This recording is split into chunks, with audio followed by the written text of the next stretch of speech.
So we're going to take our square piece of paper and we're going to fold it in half.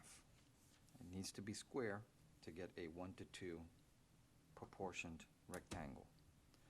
Once we fold it in half, we're going to go ahead, unfold it, and cut it right down that crease.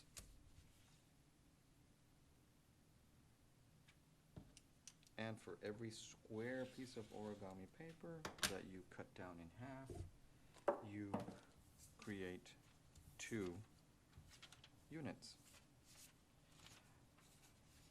Now, the other thing I want you to take notice is with most origami instructions, they do the courtesy of showing you what's back and what's front so that you can replicate their designs. The back is usually white and the front is colored or darker. Here we have the back, which is white, and the colored side, which is dark. But in other pieces of origami paper, you might have it be decorative on one side and colored on the back. So it's up to you. I'm going to start this one with the white facing up and the colored part facing down. So let's begin. And follow along with the instructions. The purpose of doing these tutorials with the instructions is so that we can also learn how to read these symbols and follow along visually with the diagrams. So our first fold is to take our 1 to 2 origami sheet of paper and fold it in half. This is a piece of bone that you can use to flatten out pieces, but you can also use a tool like a spoon or maybe a wooden spoon that's really smooth. And this helps you really make those creases nice and crisp.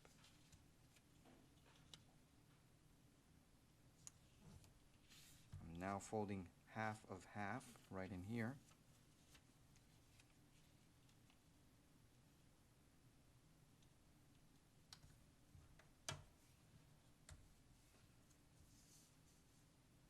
And our next step, step 3, is to do a diagonal fold and then unfold. That's what this arrow means.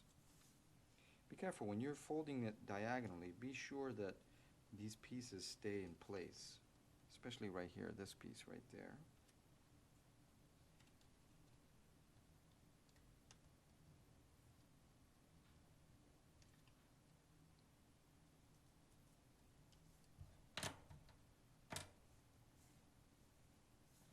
Now I'm going to keep it folded this way so that I can show you this next step and what happens.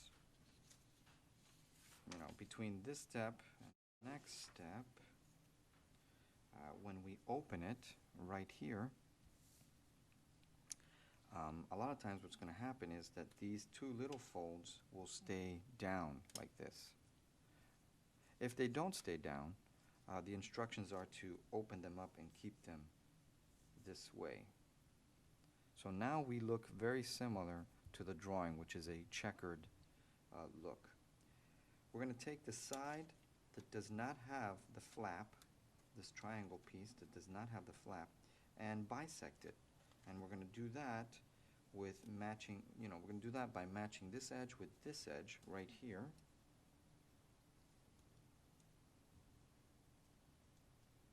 Right here, like so. I'm going to turn it around. I'm going to do the other side.